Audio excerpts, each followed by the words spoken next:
നമസ്കാരം, Sunny seeds PSC ക്ലാസ്സിലേക്ക് സ്വാഗതം.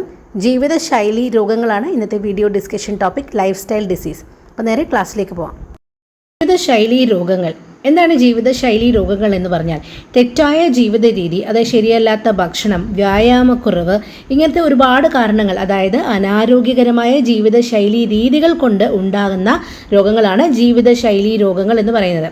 ജീവിതശൈലി രോഗ നിയന്ത്രണ പദ്ധതി ഇന്ത്യയിൽ ആരംഭിച്ചത് 2005-ലാണ്. ഓക്കെ, അപ്പോൾ ജീവിതശൈലി രോഗങ്ങളുടെ കാരണങ്ങൾ എന്തൊക്കെയാണെന്ന് നോക്കാം. ഒന്നാമത്തേത് ശരിയല്ലാത്ത ഭക്ഷണ രീതി, വ്യായാമക്കുറവ്, പുകവലി, മദ്യപാനം, മാനസിക സമ്മർദ്ദം, മയക്കുമരുന്ന്, ഇതൊക്കെയാണ്. അതായത് ശരിയല്ലാത്ത രീതികളാണ്, മോശമായ രീതികളാണ് ജീവിതശൈലി രോഗത്തിലേക്ക് നമ്മളെ നയിക്കുന്നത്. അപ്പോൾ കാരണങ്ങൾ ഇതൊക്കെയാണ്: ശരിയല്ലാത്ത ഭക്ഷണ രീതി, വ്യായാമക്കുറവ്, പുകവലി, മദ്യപാനം, മാനസിക സമ്മർദ്ദം, മയക്കുമരുന്ന് എന്നിവയാണ് ജീവിതശൈലി രോഗങ്ങളിലേക്ക് നമ്മളെ നയിക്കുന്നത്. ചില ജീവിതശൈലി രോഗങ്ങൾ ഉദാഹരണം നമുക്ക് പഠിക്കാം. പ്രമേഹം, ഫാറ്റി ലിവർ, പക്ഷാഘാതം, ഹൃദയാഘാതം, പൊണ്ണത്തടി, ക്യാൻസർ, ആർത്രൈറ്റിസ്, ഇതൊക്കെ ജീവിതശൈലി രോഗങ്ങളാണ്. അപ്പോൾ ഓരോന്നും നമുക്ക് ഡീറ്റെയിൽഡായിട്ട് നോക്കാം. ആദ്യം പ്രമേഹം, ഡയബറ്റിസ്. ഇൻസുലിൻ്റെ കുറവ് അല്ലെങ്കിൽ പ്രവർത്തന വൈകല്യം മൂലം ഉണ്ടാകുന്ന രോഗമാണ് പ്രമേഹം എന്ന് പറയുന്നത്. അപ്പോൾ ഇൻസുലിൻ്റെ കുറവ് അല്ലെങ്കിൽ അതിൻ്റെ പ്രവർത്തന വൈകല്യം മൂലം ഉണ്ടാകുന്ന രോഗമാണ് പ്രമേഹം. ഇൻസുലിൻ ഉൽപ്പാദിപ്പിക്കുന്നത് പാൻക്രിയാസിലെ ബീറ്റാ കോശങ്ങളാണ്. രക്തത്തിലെ പഞ്ചസാരയുടെ അളവ് കൂടിയാൽ അത് കുറയ്ക്കാൻ സഹായിക്കുന്നതാണ് ഇൻസുലിൻ. അപ്പോൾ ഇൻസുലിൻ പ്രോപ്പറായിട്ട് ഉണ്ടാകുന്നില്ലെങ്കിൽ രക്തത്തിലെ പഞ്ചസാരയുടെ അളവ് കൂടിയിരിക്കുമെന്നർത്ഥം. അപ്പോൾ ഇൻസുലിൻ ഉൽപ്പാദിപ്പിക്കുന്നത് പാൻക്രിയാസിലെ ബീറ്റാ കോശങ്ങളാണ്. രക്തത്തിലെ പഞ്ചസാരയുടെ അളവ് കൂടിയാൽ അത് കുറയ്ക്കാൻ സഹായിക്കുന്നതാണ് ഇൻസുലിൻ. ഇൻസുലിൻ ഗ്ലൂക്കോസിനെ ഗ്ലൈക്കോജനാക്കി മാറ്റുന്നു. ഇനി പ്രമേഹം 2 തരമുണ്ട്. ഒന്ന് ടൈപ്പ് 1, അനദർ വൺ ടൈപ്പ് 2. അപ്പോൾ ടൈപ്പ് 1 പ്രമേഹമുണ്ട്, ടൈപ്പ് 2 പ്രമേഹമുണ്ട്. ഓരോന്നും എന്താണെന്ന് നോക്കാം. ടൈപ്പ് 1 എന്ന് പറയുമ്പോൾ ബീറ്റാ കോശങ്ങൾ ശരീരത്തിൻ്റെ സ്വന്തം പ്രതിരോധ സംവിധാനം ആക്രമിക്കുന്നു. അപ്പോൾ ബീറ്റാ കോശങ്ങളാണ് ഇൻസുലിൻ ഉണ്ടാക്കുന്നത്. പാൻക്രിയാസിലെ ബീറ്റാ കോശങ്ങളാണ് ഇൻസുലിൻ പ്രൊഡ്യൂസ് ചെയ്യുന്നത് നമ്മൾ പറഞ്ഞു. അപ്പോൾ ഈ ബീറ്റാ കോശങ്ങൾ ഇൻസുലിൻ പ്രൊഡ്യൂസ് ചെയ്യുന്നില്ല. ഈ ബീറ്റാ കോശങ്ങൾ എന്ത് ചെയ്യുന്നു? ശരീരത്തിൻ്റെ സ്വന്തം പ്രതിരോധ സംവിധാനം ആക്രമിക്കുകയും നശിപ്പിക്കുകയും ചെയ്യുന്നു. അപ്പോൾ അതാണ് ടൈപ്പ് 1 പ്രമേഹം എന്ന് പറയുന്നത്. ജന്മനാ കണ്ടുവരുന്നതാണ്, കുട്ടികളിലൊക്കെ ജന്മനാ കണ്ടുവരുന്ന ടൈപ്പാണ് ഈ ടൈപ്പ് 1 പ്രമേഹം എന്ന് പറയുന്നത്. അത് ബീറ്റാ കോശങ്ങൾ ശരീരത്തിൻ്റെ സ്വന്തം പ്രതിരോധ സംവിധാനം ആക്രമിക്കുകയും നശിപ്പിക്കുകയും ചെയ്യുന്നു. ഇൻസുലിൻ ഉൽപ്പാദനം നടക്കുന്നേയില്ല. ഇത് കുട്ടികളിലാണ് കണ്ടുവരുന്നത്. അടുത്തതാണ് ടൈപ്പ് 2.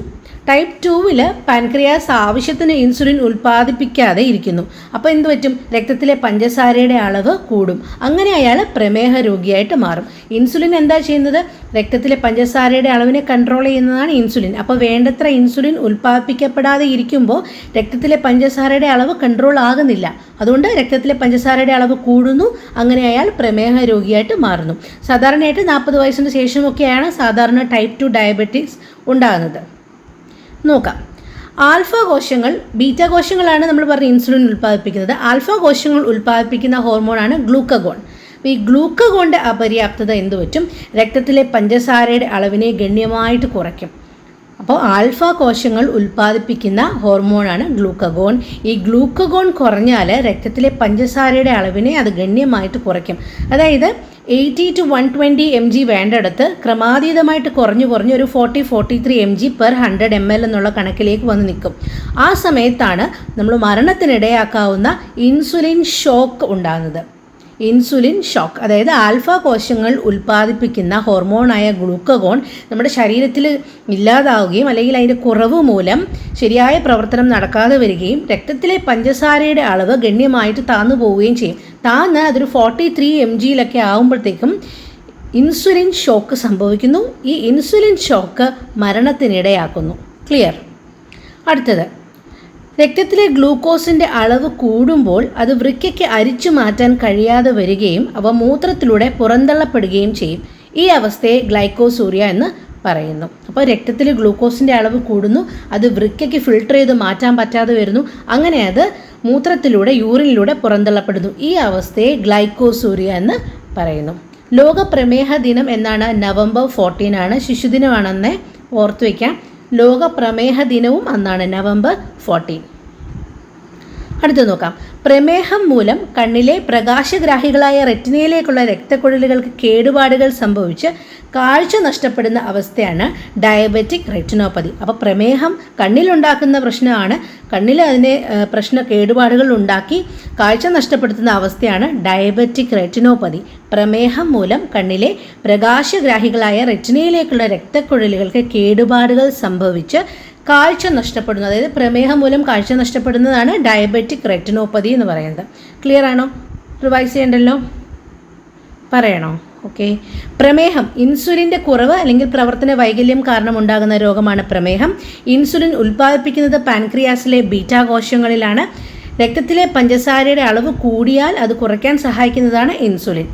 ഇൻസുലിൻ എന്ത് ചെയ്യും? ഗ്ലൂക്കോസിനെ ഗ്ലൈക്കോജൻ ആക്കി മാറ്റും. ഇനി പ്രമേഹം 2 തരമുണ്ട്. ഒന്ന് ടൈപ്പ് 1 എന്താ ചെയ്യുന്നത്? ബീറ്റാ കോശങ്ങൾ ശരീരത്തിൻ്റെ സ്വന്തം പ്രതിരോധ സംവിധാനത്തിനെ ആക്രമിക്കുന്നു. Auto immune disease. ഇൻസുലിൻ ഉൽപ്പാദനം നടക്കുന്നേയില്ല. ഇത് കുട്ടികളിൽ കണ്ടുവരുന്നു. ടൈപ്പ് 2 എന്താ? പാൻക്രിയാസ് ആവശ്യത്തിന് ഇൻസുലിൻ ഉൽപ്പാദിപ്പിക്കാതെ ഇരിക്കുന്നു. അങ്ങനെ രക്തത്തിലെ പഞ്ചസാരയുടെ അളവ് കൂടുന്നു. അങ്ങനെ പ്രമേഹ രോഗിയായിട്ട് മാറുന്നു.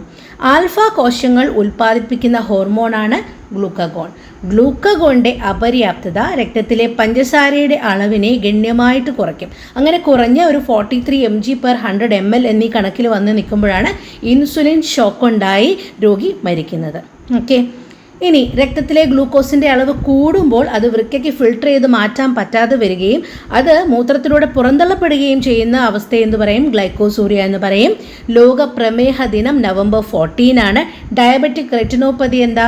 പ്രമേഹം മൂലം കണ്ണിലെ പ്രകാശഗ്രാഹികളായ റെറ്റിനയിലേക്കുള്ള രക്തക്കുഴലുകൾക്ക് കേടുപാടുകൾ സംഭവിച്ച് കാഴ്ച നഷ്ടപ്പെടുന്ന അവസ്ഥയാണ് ഡയബറ്റിക് റെറ്റിനോപ്പതി. അടുത്ത് നോക്കാം. അടുത്ത ജീവിതശൈലി രോഗമാണ് ഫാറ്റി ലിവർ. കരളിൽ അധിക കൊഴുപ്പ് അടിഞ്ഞുകൂടുന്ന അവസ്ഥയാണ് ഫാറ്റി ലിവർ എന്ന് പറയുന്നത്. കരളിൽ അധിക കൊഴുപ്പ് അടിഞ്ഞുകൂടുന്ന അവസ്ഥയാണ് ഫാറ്റി ലിവർ. അമിതമായിട്ടുള്ള മദ്യപാനമായിട്ട് ബന്ധപ്പെട്ടതാണിത്. അമിതമായിട്ട് മദ്യപിക്കുന്നവർക്ക് വരുന്ന ഒരു രോഗമാണ് ഫാറ്റി ലിവർ. പക്ഷേ അമിതവണ്ണവും ടൈപ്പ് 2 പ്രമേഹവും ഫാറ്റി ലിവറിൻ്റെ അപകട സാധ്യത വർദ്ധിപ്പിക്കും. ഓക്കെ അല്ലേ? മദ്യത്തിൻ്റെ അമിത ഉപയോഗം മൂലം ഹെപ്പറ്റൈറ്റിസ് എന്ന രോഗവും ഉണ്ടാകാറുണ്ട്. അപ്പം മദ്യത്തിൻ്റെ പലതരം ഹെപ്പറ്റൈറ്റിസ് ഉണ്ട്. മദ്യത്തിൻ്റെ അമിത ഉപയോഗം മൂലം ഉണ്ടാകുന്ന ഹെപ്പറ്റൈറ്റിസിനെ എന്ത് പറയും? Toxic hepatitis. ടോക്സിക് ഹെപ്പറ്റൈറ്റിസ് എന്ന് പറയും. ഓക്കെ, ടോക്സിക് ഹെപ്പറ്റൈറ്റിസ് ആണ്. അടുത്ത രോഗത്തിലേക്ക് പോകാം. ഹൈപ്പർ ടെൻഷൻ എല്ലാവർക്കും അറിയാവുന്നതാണ്. അമിത രക്തസമ്മർദ്ദം. അപ്പോൾ ഇതിന് മുമ്പ് 2 കാര്യങ്ങൾ പറയണം. ഹൃദയം സങ്കോചിക്കുകയും വികസിക്കുകയും ചെയ്യുന്നത് നമുക്കറിയാം. ഹൃദയം സങ്കോചിക്കുമ്പോൾ രക്തക്കുഴലിൽ അനുഭവപ്പെടുന്ന മർദ്ദമാണ് സിസ്റ്റോളിക് പ്രഷർ എന്ന് പറയുന്നത്. ഹൃദയം സങ്കോചിക്കുമ്പോൾ രക്തക്കുഴലിൽ അനുഭവപ്പെടുന്ന മർദ്ദമാണ് സിസ്റ്റോളിക് പ്രഷർ. ഇത് ഓർത്തിരിക്കാൻ സങ്കോചിക്കുക എസ്, സിസ്റ്റോളിക് എസ് എന്ന് ഓർത്താൽ മതി. അപ്പോൾ സങ്കോചിക്കുമ്പോൾ രക്തക്കുഴലിൽ ഉണ്ടാകുന്ന മർദ്ദത്തിനെ നമ്മൾ സിസ്റ്റോളിക് പ്രഷർ എന്ന് പറയും. അപ്പോൾ നോർമലായിട്ട് 120 mmHg ആണ് ഈ സിസ്റ്റോളിക് മർദ്ദം അഥവാ പമ്പ് ചെയ്യുമ്പോഴുള്ള മർദ്ദം ഉണ്ടായിരിക്കേണ്ടത്. 120 mmHg ആണ്. അതായത് ഹൃദയം സങ്കോചിക്കുമ്പോൾ രക്തക്കുഴലിൽ അനുഭവപ്പെടുന്ന മർദ്ദമാണ് സിസ്റ്റോളിക് പ്രഷർ. ഇത് അഥവാ പമ്പ് ചെയ്യുമ്പോൾ ഉണ്ടാകുന്ന മർദ്ദം ഇത് 120 mmHg ആണ് നോർമലായിട്ടുള്ളത്. ഹൃദയം വികസിക്കുമ്പോൾ രക്തക്കുഴലിൽ അനുഭവപ്പെടുന്ന മർദ്ദമാണ് ഡയസ്റ്റോളിക് പ്രഷർ. ഹൃദയം വികസിക്കുമ്പോൾ ഉണ്ടാകുന്നത് ഡയസ്റ്റോളിക് ആണ്. ഹൃദയം സങ്കോചിക്കുമ്പോൾ ഉണ്ടാകുന്നത് സിസ്റ്റോളിക് ആണ്. സിസ്റ്റോളിക് 120 mmHg ആണ്. ഡയസ്റ്റോളിക് പ്രഷർ എത്ര വേണ്ടേ? 80 mmHg ആണ്. അപ്പോൾ സിസ്റ്റോളിക് പ്രഷറും ഡയസ്റ്റോളിക് പ്രഷറും എന്താണെന്ന് നമ്മൾ പഠിച്ചു. അതിൻ്റെ നോർമൽ റേഞ്ചും പഠിച്ചു. അപ്പോൾ നമുക്ക് പ്രഷറിൻ്റെ നോർമൽ സാധാരണ രക്തസമ്മർദ്ദ നിരക്ക് പറയാമല്ലോ. ഇപ്പോൾ പഠിച്ചത് വെച്ച് എത്രയായിരിക്കും? 120/80 ആയിരിക്കും. അതായത് systolic pressure 120 and diastolic pressure 80.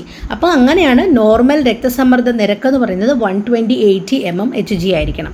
അപ്പോൾ അമിത രക്തസമ്മർദ്ദം എന്ന് പറയുന്നത് സിസ്റ്റോളിക് പ്രഷർ 140 mmHgയിൽ കൂടുന്നതും ഡയസ്റ്റോളിക് പ്രഷർ 90 mmHgയിൽ കൂടുന്നതുമാണ് അമിത രക്തസമ്മർദ്ദം എന്ന് നമ്മൾ പറയുന്നത്.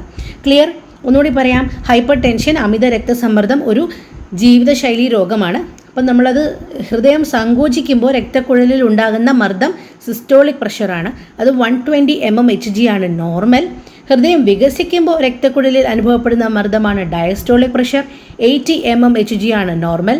സോ അങ്ങനെ സാധാരണ രക്തസമ്മർദ്ദ നിരക്കെന്ന് പറയുമ്പോൾ 120/80 mmHg ആണ്. അപ്പോൾ അമിത രക്തസമ്മർദ്ദം എന്ന് പറയുമ്പോൾ 140 mmHg സിസ്റ്റോളിക് പ്രഷറും 90 mmHg ഡയസ്റ്റോളിക് പ്രഷറും വന്നാലാണ് അത് അമിത രക്തസമ്മർദ്ദം ആകുന്നത്. അപ്പോൾ സാധാരണ നിരക്കിൽ നിന്ന് രക്തസമ്മർദ്ദം കൂടുന്ന അവസ്ഥയെ നമ്മൾ എന്ത് പറയും? അമിത രക്തസമ്മർദ്ദം എന്ന് പറയും. അങ്ങനെ തുടർച്ചയായ പരിശോധനയിൽ സങ്കോചമർദ്ദം 140 mmHg അല്ലെങ്കിൽ അതിൽ കൂടുതൽ, അതുപോലെ വികാസമർദ്ദം ഡയസ്റ്റോളിക് 90 mmHg അതിൽ കൂടുതലോ ആണെങ്കിൽ അമിത രക്തസമ്മർദ്ദം എന്ന് പറയുന്നു. കൊഴുപ്പ് അടിഞ്ഞുകൂടി രക്തധമനികളുടെ വ്യാസം, ഇലാസ്റ്റിസിറ്റി ഇതൊക്കെ നഷ്ടപ്പെടുന്ന അവസ്ഥയുണ്ട്. അതായത് ധമനികളുടെ പ്രവർത്തനക്ഷമത കുറയുന്ന അവസ്ഥയുണ്ടാവും. ഇതിനെ നിശബ്ദ കൊലയാളി എന്നാണ് അറിയപ്പെടുന്നത്. ഈ ഹൈപ്പർ ടെൻഷനെ നിശബ്ദ കൊലയാളി എന്നാണ് അറിയപ്പെടുന്നത്. നമുക്ക് അങ്ങോട്ട് നോക്കാം. ഹെമറേജ് എന്ന് പറയുമ്പോൾ ശരീരത്തിൻ്റെ അകത്ത് വെച്ച് രക്തക്കുഴലുകൾ പൊട്ടുന്ന അവസ്ഥയാണ് ഹെമറേജ് എന്ന് പറയുന്നത്. തലച്ചോറിൽ സംഭവിക്കുന്ന ഹെമറേജിനെ സെറിബ്രൽ ഹെമറേജ് എന്ന് വിളിക്കുന്നു. അതായത് പക്ഷാഘാതം എന്ന് വിളിക്കുന്നു. പക്ഷാഘാതം മസ്തിഷ്കത്തിൻ്റെ ഏതെങ്കിലും ഒരു ഭാഗത്തേക്കുള്ള രക്തപ്രവാഹം തടസ്സപ്പെടുകയും ആ ഭാഗം പ്രവർത്തനരഹിതമാകുകയും ചെയ്യുമ്പോഴാണ് എന്തുണ്ടാകുന്നത്? സ്ട്രോക്ക് ഉണ്ടാകുന്നത്. മസ്തിഷ്കത്തിൻ്റെ ഏതെങ്കിലും ഒരു ഭാഗത്തേക്കുള്ള രക്തപ്രവാഹം തടസ്സപ്പെടുന്നു, ആ ഭാഗം പ്രവർത്തനരഹിതമാകുന്നു. ഇതാണ് സ്ട്രോക്ക് എന്ന് പറയുന്നത്. ഈ സ്ട്രോക്കിൻ്റെ ഫലമായിട്ട് തകരാറിലായ മസ്തിഷ്ക ഭാഗത്താൽ നിയന്ത്രിക്കപ്പെടുന്ന ബാക്കി ശരീരഭാഗങ്ങളുടെ പ്രവർത്തനവും നിലയ്ക്കും. ഓക്കെ, അപ്പോൾ സ്ട്രോക്ക് അറിയപ്പെടുന്ന മറ്റ് രണ്ട് പേരുകളാണ്. ഒന്ന് ബ്രെയിൻ അറ്റാക്ക്, മസ്തിഷ്ക ആഘാതം. മറ്റേത് സെറിബ്രോ വാസ്കുലർ ആക്സിഡൻറ്റ്. ഓക്കെ ആണോ? സെറിബ്രോ വാസ്കുലർ ആക്സിഡൻറ്റും, സെറിബ്രോ എന്നാണ് വാസ്കുലർ ആക്സിഡൻറ്റും, വേറൊരു പേര് മസ്തിഷ്ക ആഘാതം, ബ്രെയിൻ അറ്റാക്ക്. അപ്പോൾ തലച്ചോറിൽ സംഭവിക്കുന്ന ഹെമറേജിനെ സെറിബ്രൽ ഹെമറേജ് എന്ന് വിളിക്കുന്നു. ഇനി സ്ട്രോക്ക് പ്രധാനമായിട്ടും രണ്ട് കാരണത്താലാണ് സംഭവിക്കുന്നത്. ഒന്ന്, രക്തക്കുഴലുകൾ പൊട്ടുന്നത് വഴി സംഭവിക്കാം. രണ്ട്, രക്തക്കുഴലിൽ രക്തം കട്ട പിടിക്കുന്നത് മൂലം രക്തത്തിൻ്റെ ഒഴുക്ക് തടസ്സപ്പെടുന്നു. ഇങ്ങനെ രണ്ട് രീതിയിൽ സ്ട്രോക്ക് ഉണ്ടാകാം. ഒന്നുകൂടി പറയാം, സ്ട്രോക്ക് രണ്ട് രീതിയിലുണ്ടാകാം. ഏതൊക്കെയാണ്? ഒന്ന്, രക്തക്കുഴലുകൾ പൊട്ടുന്നത് വഴി സ്ട്രോക്ക് ഉണ്ടാകാം. രണ്ട്, രക്തക്കുഴലിൽ രക്തം കട്ട പിടിക്കുന്നത് മൂലം രക്തത്തിൻ്റെ ഒഴുക്ക് തടസ്സപ്പെടുന്നത് വഴിയും സ്ട്രോക്ക് ഉണ്ടാകാം. അപ്പോൾ സ്ട്രോക്കിൻ്റെ പ്രധാനപ്പെട്ട രണ്ട് കാരണങ്ങളാണ്. നമ്മൾ പറഞ്ഞു ഹൈപ്പർ ടെൻഷൻ, അമിത രക്തസമ്മർദ്ദത്തിന് എന്ത് പറയും? നിശബ്ദ കൊലയാളി എന്ന് വിളിക്കും. മെയ് 17 ലോക ഹൈപ്പർ ടെൻഷൻ ദിനം. ഹൃദയത്തിലേക്ക് രക്തം എത്തിക്കുന്ന കൊറോണറി ധമനികളിൽ കൊഴുപ്പടിഞ്ഞിട്ട് രക്തപ്രവാഹം തടസ്സപ്പെടുന്ന അവസ്ഥയാണ് ഹാർട്ട് അറ്റാക്ക്, ഹൃദയ ആഘാതം എന്ന് പറയുന്നത്. ഹൃദയത്തിലേക്ക് രക്തം എത്തിക്കുന്ന കൊറോണറി ധമനികളിൽ കൊഴുപ്പടിയുന്നു, എന്നിട്ട് രക്തപ്രവാഹം തടസ്സപ്പെടുന്നു. ഇതാണ് ഹാർട്ട് അറ്റാക്ക്. ഹൃദയപേശികൾക്ക് ആവശ്യമായ ഓക്സിജൻ ലഭിക്കാത്ത അവസ്ഥയിൽ ഉണ്ടാകുന്ന കഠിനമായ നെഞ്ചുവേദനയാണ് ആൻജിന പെക്ടോറിസ് എന്ന് പറയുന്നത്. ഓക്കെ, അടുത്ത് നോക്കാം. അതിറോസ്ക്ലിറോസിസ്. ഹൃദയത്തിലേക്കുള്ള രക്തക്കുഴലിൽ കൊഴുപ്പടിയുന്നു. ഇതിൻ്റെ ഫലമായിട്ട് അതിൻ്റെ വ്യാസം കുറയുന്നു. അപ്പോൾ ശരീരത്തിലെ പ്രധാനപ്പെട്ട അവയവങ്ങളിലേക്ക് ഓക്സിജൻ പ്രവാഹം കുറയുന്നു. ഈ അവസ്ഥയാണ് അതിറോസ്ക്ലിറോസിസ് എന്ന് പറയുന്നത്. നമുക്ക് രണ്ട് തരം കൊളസ്ട്രോൾ ഉണ്ട്, HDL ആൻഡ് LDL. LDL ആണ് ചീത്ത കൊളസ്ട്രോൾ. ഇത് 130 ml കൂടാൻ പാടില്ല. ഇത് കൂടുന്ന സമയത്താണ് ഈ രോഗം ഉണ്ടാകുന്നത്. ഓക്കെ, അടുത്തത് നോക്കാം. എംഫിസിമ. പുകവലിയാണ് ഈ രോഗകാരണം. അതായത് ശ്വാസകോശവുമായി ബന്ധപ്പെട്ട രോഗമാണ് എംഫിസിമ. പുകവലിയാണ് ഇതിൻ്റെ കാരണക്കാരൻ. അപ്പോൾ പുകയിലയിൽ അടങ്ങിയിരിക്കുന്ന രാസവസ്തുക്കൾ ശ്വാസകോശത്തിലെ ആൽവിയോളുകൾ ഉണ്ടല്ലോ, വായു അറകൾ, ഇവിടെ പോയിട്ട് അടിഞ്ഞുകൂടും. എന്നിട്ട് അതിൻ്റെ ഇലാസ്റ്റിസിറ്റിയെ ബാധിക്കും. അപ്പോൾ പുകവലി കാരണമാണ് ഈ രോഗം ഉണ്ടാകുന്നത്. പുകയിലയിൽ അടങ്ങിയിരിക്കുന്ന രാസവസ്തുക്കൾ ശ്വാസകോശത്തിലെ ആൽവിയോളുകളിൽ പോയി അടിഞ്ഞുകൂടിയിട്ട് അതിൻ്റെ ഇലാസ്റ്റിസിറ്റിയെ ബാധിക്കും. അങ്ങനെ ഉണ്ടാകുന്ന രോഗമാണ് എംഫിസിമ എന്ന് പറയുന്നത്. ഇനി ബ്രോങ്കൈറ്റിസും രോഗാണുബാധ മൂലവും ഉണ്ടാകാം, പുകവലി മൂലവും ബ്രോങ്കൈറ്റിസ് ഉണ്ടാകുന്നുണ്ട്. അപ്പോൾ പുകവലി മൂലം ഉണ്ടാകുന്ന രണ്ട് രോഗങ്ങൾ ചോദിച്ചാൽ എംഫിസിമയും ബ്രോങ്കൈറ്റിസും പറയാം. ഒരു ജീവിതശൈലി രോഗമാണ് ക്യാൻസർ. ക്യാൻസർ എന്ന് പറഞ്ഞാൽ എന്താ? ശരീരത്തിലെ ചില കോശങ്ങൾ അനിയന്ത്രിതമായിട്ട് വളരുകയും, അൺകൺട്രോൾഡ് മൾട്ടിപ്ലിക്കേഷൻ ഓഫ് സെൽസ്. ശരീരത്തിലെ ചില കോശം അനിയന്ത്രിതമായിട്ട് വളരുകയും അത് മറ്റ് ഭാഗത്തേക്ക് വ്യാപിക്കുകയും ചെയ്യുന്ന രോഗമാണ് ക്യാൻസർ എന്ന് പറയുന്നത്. ക്യാൻസറിന് കാരണമാകുന്നത് ഓങ്കോജീനുകളാണ് ശരീരത്തിന് ക്യാൻസറിന് കാരണമാകുന്നത്. അതായത് ക്യാൻസർ ഉണ്ടാക്കാൻ കഴിവുള്ള ഒരു പദാർത്ഥം അല്ലെങ്കിൽ ഏജൻ്റാണ് കാർസിനോജൻ എന്ന് പറയുന്നത്. ക്യാൻസർ ഉണ്ടാക്കാൻ കഴിവുള്ള ഒരു പദാർത്ഥം അല്ലെങ്കിൽ ഏജൻ്റാണ് കാർസിനോജൻ എന്ന് പറയുന്നത്. ലോക ക്യാൻസർ ദിനം ഫെബ്രുവരി 4. ഭക്ഷണത്തിൽ കാൽഷ്യത്തിൻ്റെ അളവ് അമിതമായാൽ അത് കാൽഷ്യം ക്രിസ്റ്റലുകളായിട്ട് വൃക്കയിൽ അടിഞ്ഞുകൂടാറുണ്ട്. വൃക്കയിലെ കല്ല് എന്നറിയപ്പെടുന്നു. ഈ വൃക്കയിലെ കല്ല് എന്ന് പറയുന്നത് കാൽസ്യം ഓക്സലേറ്റ് ആണ്. അതിൻ്റെ ശാസ്ത്രീയമായിട്ട് പറഞ്ഞാൽ ഈ കല്ലെന്ന് പറയുന്നത് കാൽസ്യം ഓക്സലേറ്റ് ആണ്. ഇതൊരു ജീവിതശൈലി രോഗമാണ്. അതായത് ഭക്ഷണം ശരിയായ ഭക്ഷണമല്ലാത്തതുകൊണ്ടാണ് ഭക്ഷണത്തിൽ കാൽസ്യത്തിൻ്റെ അളവ് അമിതമായാൽ അത് കാൽസ്യം ക്രിസ്റ്റലുകളായിട്ട് വൃക്കയിൽ അടിഞ്ഞുകൂടുന്നു. അതിനെ വൃക്കയിലെ കല്ല് എന്ന് പറയുന്നു. ഈ വൃക്കയിലെ കല്ലിനെ ശാസ്ത്രീയമായിട്ട് പറയുന്നത് കാൽസ്യം ഓക്സലേറ്റ് ആണ്. ഈ കല്ലെന്ന് പറയുന്നത് കാൽസ്യം ഓക്സലേറ്റ് ആണ്. അടുത്ത രോഗം നോക്കാം. അടുത്ത ജീവിതശൈലി രോഗമാണ് അമിതവണ്ണം. അമിതവണ്ണം എന്ന് പറഞ്ഞാൽ ശരീരത്തിലെ അഡിപ്പോസ് ടിഷ്യൂവിൻ്റെ അസാധാരണമായ വളർച്ചയാണ് ഒബേസിറ്റി അല്ലെങ്കിൽ അമിതവണ്ണം, പൊണ്ണത്തടി എന്നൊക്കെ പറയുന്നത്. ഇതിന് കാരണം എന്ന് പറഞ്ഞാൽ കൊഴുപ്പ് കോശത്തിൻ്റെ വലിപ്പത്തിലുള്ള വർധനവ് അല്ലെങ്കിൽ കൊഴുപ്പ് കോശത്തിൻ്റെ എണ്ണത്തിലെ വർധനവ്. ഇത് രണ്ടിൽ എന്തെങ്കിലും ഒന്നായിരിക്കും ഹൈപ്പർ ട്രോഫിക് അല്ലെങ്കിൽ ഹൈപ്പർ പ്ലാസ്റ്റിക്. ഒന്നുകിൽ കൊഴുപ്പ് കോശത്തിൻ്റെ വലിപ്പത്തിലുള്ള വർധനവായിരിക്കും അല്ലെങ്കിൽ കൊഴുപ്പ് കോശങ്ങളുടെ എണ്ണത്തിലെ വർധനവ് ആണ് ഈ അമിതവണ്ണത്തിന് കാരണമാകുന്നത്. പൊണ്ണത്തടി കണ്ടുപിടിക്കാനുള്ള ശാസ്ത്രീയമായ രീതിയാണ് ബോഡി മാസ് ഇൻഡെക്സ് എന്ന് പറയുന്നത്. ഈ ബോഡി മാസ് ഇൻഡെക്സ് BMI എന്ന് പറയുന്നത് നമ്മൾ കാൽക്കുലേറ്റ് ചെയ്യുന്നത് weight divided by height square ആണ്. ഇത് കാൽക്കുലേറ്റ് ചെയ്യുമ്പോൾ കിട്ടുന്നതാണ് BMI എന്ന് പറയുന്നത്. BMIയുടെ unit kilogram per metre square ആണ്. ഓക്കെ, അപ്പോൾ പൊണ്ണത്തടി കണ്ടുപിടിക്കാനുള്ള ശാസ്ത്രീയമായ രീതിയാണ് ബോഡി മാസ് ഇൻഡെക്സ്. എന്താണ് അമിതവണ്ണം, പൊണ്ണത്തടി അല്ലെങ്കിൽ ഒബേസിറ്റി എന്ന് പറഞ്ഞാൽ ശരീരത്തിലെ അഡിപ്പോസ് ടിഷ്യൂവിൻ്റെ അസാധാരണമായ വളർച്ചയാണ് അമിതവണ്ണം. അമിതവണ്ണം ഒരുപാട് രോഗങ്ങൾക്ക് കാരണമാണ്. അടുത്തതാണ് ആർത്രൈറ്റിസ്. ആർത്രൈറ്റിസ് എന്ന് പറയുന്നത് വെയർ ആൻഡ് ടിയർ ഒരു ഓട്ടോ ഇമ്മ്യൂൺ ഡിസീസാണ്. വെയർ ആൻഡ് ടിയർ എന്ന് അറിയപ്പെടുന്ന ഒരു രോഗമാണ്. സന്ധികളെ ബാധിക്കുന്ന ഒരു ജീവിതശൈലി രോഗമാണ് ആർത്രൈറ്റിസ്. ആർത്രൈറ്റിസ് പലതരത്തിലുണ്ട്. Osteo arthritis, rheumatoid arthritis, gout, അങ്ങനെ പലതരത്തിലുള്ള ആർത്രൈറ്റിസ് ഉണ്ട്. അതൊരു വിയർ ആൻഡ് ടിയർ രോഗമാണ്. ജോയിൻസിനെ ബാധിക്കുന്ന മെയിൻലി ജോയിൻറ്റ് പെയിൻ ആയിരിക്കും. കൈയുടെയും കാലിൻ്റെയും ഒക്കെ ഷേപ്പൊക്കെ മാറും. അസ്ഥികൾക്കൊക്കെ ഭയങ്കര വേദനയായിരിക്കും. ആണ് ആർത്രൈറ്റിസ് എന്ന് പറയുന്നത്. ഓക്കെ, അപ്പോൾ ഇത്രയും ജീവിതശൈലി രോഗങ്ങൾ പ്രധാനമായിട്ടും പഠിച്ചു വെക്കേണ്ടതായിട്ടുണ്ട്.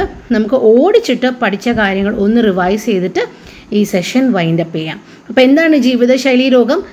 ജീവിതശൈലി രോഗം എന്ന് പറഞ്ഞാൽ തെറ്റായ ജീവിത രീതി, ശരിയല്ലാത്ത ഭക്ഷണ രീതി ഒക്കെ കൊണ്ട് നമ്മൾ വരുത്തി വയ്ക്കുന്ന അസുഖങ്ങളാണ് ജീവിതശൈലി രീതികൾ മൂലം, അനാരോഗ്യകരമായ ജീവിതശൈലി രീതികൾ മൂലം ഉണ്ടാകുന്ന രോഗങ്ങളാണ് ജീവിതശൈലി രോഗങ്ങൾ എന്ന് പറയുന്നത്. ഈ ജീവിതശൈലി രോഗ നിയന്ത്രണ പദ്ധതി ഇന്ത്യയിൽ ആരംഭിച്ചത് 2005 കാരണങ്ങൾ നമ്മൾ പറഞ്ഞു. ശരിയല്ലാത്ത ഭക്ഷണ രീതി, വ്യായാമക്കുറവ്, പുകവലി, മദ്യപാനം, മയക്കുമരുന്നിൻ്റെ ഉപയോഗം, ഇതൊക്കെ ഈ ശീലങ്ങളൊക്കെയാണ് രോഗങ്ങളിലേക്ക് നയിക്കുന്നത്. കുറേ ജീവിതശൈലി രോഗങ്ങൾക്ക് ഉദാഹരണം നമ്മൾ കേട്ടു. പ്രമേഹം, ഫാറ്റി ലിവർ, പക്ഷാഘാതം, ഹൃദയാഘാതം, പൊണ്ണത്തടി, ക്യാൻസർ, ആർത്രൈറ്റിസ്, ഇതൊക്കെ ജീവിതശൈലി രോഗങ്ങൾക്ക് ഉദാഹരണമാണ്. പിന്നെ നമ്മൾ പഠിച്ചത് പ്രമേഹം. 2 തരം പ്രമേഹമുണ്ട്, type 1 and type 2. Type 1 beta കോശങ്ങൾ ശരീരത്തിൻ്റെ സ്വന്തം പ്രതിരോധ സംവിധാനം ആക്രമിക്കുകയും നശിപ്പിക്കുകയും ചെയ്യുന്നു. അങ്ങനെ ഇൻസുലിൻ്റെ ഉൽപ്പാദനം നടക്കുന്നില്ല. കുട്ടികളിലാണ് കണ്ടുവരുന്നത്. ടൈപ്പ് 2 എന്ന് പറയുമ്പോൾ പാൻക്രിയാസ് ആവശ്യത്തിന് ഇൻസുലിൻ ഉൽപ്പാദിപ്പിക്കുന്നില്ല, രക്തത്തിലെ പഞ്ചസാരയുടെ അളവ് കൂടുന്നു, അങ്ങനെ പ്രമേഹ രോഗിയായിട്ട് മാറുന്നു. 40 വയസ്സിന് ശേഷമാണ് ജനറലി കണ്ടുവരുന്നത്. ആൽഫ കോശങ്ങൾ ഉൽപ്പാദിപ്പിക്കുന്ന ഹോർമോണാണ് ഗ്ലൂക്കോഗോൺ. ഈ ഗ്ലൂക്കോഗോണിൻ്റെ കുറവ് മൂലം രക്തത്തിലെ പഞ്ചസാരയുടെ അളവ് ഗണ്യമായിട്ട് കുറയും. ഗ്ലൂക്കോഗോണിൻ്റെ അപര്യാപ്തത രക്തത്തിലെ പഞ്ചസാരയുടെ അളവിനെ ഗണ്യമായിട്ട് കുറയ്ക്കും. അത് കുറഞ്ഞ് 43 mg/100 ml എന്നീ കണക്കിലെത്തുമ്പോഴാണ് ഇൻസുലിൻ ഷോക്ക് ഉണ്ടായി രോഗി മരിക്കുന്നത്. അപ്പോൾ ഗ്ലൂക്കോസിൻ്റെ അളവ് കൂടും. രക്തത്തിലെ ഗ്ലൂക്കോസിൻ്റെ അളവ് കൂടിയിട്ട് അത് വൃക്കയ്ക്ക് ഫിൽട്ടർ ചെയ്ത് മാറ്റാൻ പറ്റാതെ വരികയും അത് യൂറിനിലൂടെ പുറന്തള്ളപ്പെടുകയും ചെയ്യുന്ന അവസ്ഥയെ ഗ്ലൈക്കോസൂറിയ എന്ന് പറയും. പ്രമേഹ ദിനം ഓർക്കണം, November 14. പ്രമേഹം മൂലം കണ്ണിൻ്റെ കാഴ്ച നഷ്ടപ്പെടുന്ന അവസ്ഥ ഡയബറ്റിക് റെറ്റിനോപ്പതി എന്ന് പറയുന്നു. ഫാറ്റി ലിവർ നമ്മൾ പഠിച്ചു. അമിത മദ്യപാനമാണ് കാരണം. എങ്കിലും അമിതവണ്ണവും ടൈപ്പ് 2 പ്രമേഹവും ഫാറ്റി ലിവറിൻ്റെ അപകട സാധ്യത വർദ്ധിപ്പിക്കും. മദ്യത്തിൻ്റെ അമിത ഉപയോഗം മൂലമുണ്ടാകുന്ന ഹെപ്പറ്റൈറ്റിസ് എന്ന് പറയും, ടോക്സിക് ഹെപ്പറ്റൈറ്റിസ് എന്ന് പറയും. അടുത്താണ് ഹൈപ്പർ ടെൻഷൻ, അമിത രക്തസമ്മർദ്ദം. ഹൃദയം സങ്കോചിക്കുമ്പോൾ രക്തക്കുഴലിൽ ഉണ്ടാകുന്ന പ്രഷറിനെ എന്താ പറയുന്നത്? സിസ്റ്റോളിക് പ്രഷർ എന്ന് പറയും. അത് എത്ര വേണ്ട? 120 mmHg ആണ്. ഹൃദയം വികസിക്കുമ്പോൾ രക്തക്കുഴലിൽ അനുഭവപ്പെടുന്ന മർദ്ദം ഡയസ്റ്റോളിക് പ്രഷറാണ്. അത് 80 mmHg ആണ്. നോർമൽ റേഞ്ച് എത്രയാണ്? രക്തസമ്മർദ്ദത്തിൻ്റെ സാധാരണ നിരക്ക് 120-80 mmHg ആണ്. അമിത രക്തസമ്മർദ്ദം 140-90 ആണ്. ഹെമറേജ് എന്ന് വെച്ചാൽ എന്താ? ശരീരത്തിൻ്റെ അകത്ത് വെച്ച് രക്തക്കുഴലുകൾ പൊട്ടുന്ന അവസ്ഥയാണ് ഹെമറേജ് എന്ന് പറയുന്നത്. പക്ഷാഘാതം എന്താ? തലച്ചോറിൽ സംഭവിക്കുന്ന ഹെമറേജിനെയാണ് സെറിബ്രൽ ഹെമറേജ് എന്ന് പറയുന്നത്. അതിൻ്റെ മറ്റു പേരുകൾ ബ്രെയിൻ അറ്റാക്ക് അല്ലെങ്കിൽ സെറിബ്രോ വാസ്കുലർ ആക്സിഡൻറ്റ് എന്ന് പറയും.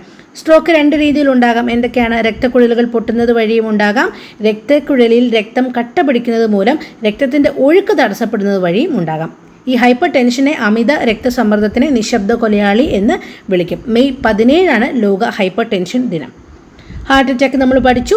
ഹൃദയത്തിലേക്ക് രക്തം എത്തിക്കുന്ന കൊറോണറി ധമനികളിൽ കൊഴുപ്പ് അടിഞ്ഞുകൂടുന്നു, അതുകൊണ്ട് രക്തപ്രവാഹം തടസ്സപ്പെടുന്നു. ഈ അവസ്ഥയാണ് ഹാർട്ട് അറ്റാക്കിലേക്ക് നയിക്കുന്നത്.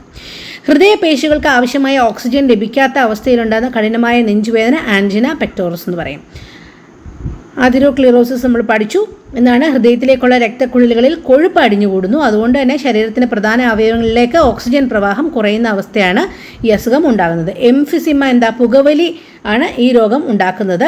അതുപോലെ പുകയിലയിൽ അടങ്ങിയിരിക്കുന്ന രാസവസ്തുക്കൾ ശ്വാസകോശത്തിലെ ആൽവിയോളുകളിൽ പോയി അടിഞ്ഞുകൂടിയിട്ട് അതിൻ്റെ ഇലാസ്റ്റിസിറ്റിയെ ബാധിക്കുന്ന രോഗമാണിത്. ബ്രോങ്കൈറ്റിസും ഒരു ശ്വാസകോശ രോഗമാണ്. രോഗാണുബാധ മൂലവും ഉണ്ടാകാം, പുകവലി മൂലവും ഉണ്ടാകാം ബ്രോങ്കൈറ്റിസ്.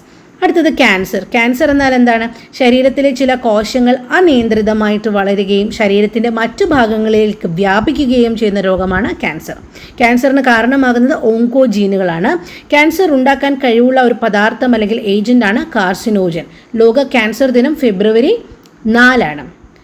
ഇനി ഭക്ഷണത്തിൽ കാൽസ്യത്തിൻ്റെ അളവ് കൂടുന്നു. അപ്പോൾ ഈ കാൽസ്യം ഒക്കെ ക്രിസ്റ്റലുകളായിട്ട് കല്ലുകളായിട്ട് വൃക്കയിൽ അടിഞ്ഞുകൂടുന്നു. ഈ കല്ലിന് വൃക്കയിലെ കല്ല് എന്ന രോഗമാണ്. അപ്പോൾ ഈ കല്ലിനെ പറയുന്നത് കാൽസ്യം ഓക്സലേറ്റ് എന്നാണ്. അമിതവണ്ണമാണ് അടുത്ത ഒരു ജീവിതശൈലി രോഗം നമ്മൾ പഠിച്ചത്.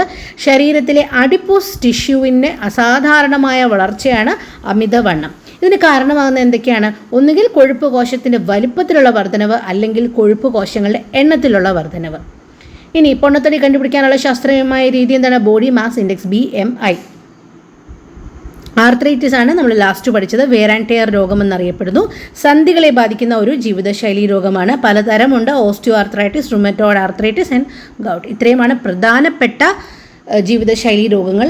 ഉറപ്പായിട്ടും പഠിച്ചു വെക്കേണ്ടത്. അപ്പം വീഡിയോ ഇഷ്ടപ്പെട്ടെങ്കിൽ ലൈക്ക് ചെയ്യുക, നിങ്ങളുടെ അഭിപ്രായങ്ങൾ കമൻറ്റിലൂടെ അറിയിക്കുക. സപ്പോർട്ട് ചെയ്യുമെന്ന് വിചാരിക്കുന്നു. അടുത്ത വീഡിയോയിൽ വീണ്ടും കാണാം. Thanks for watching. ബൈ.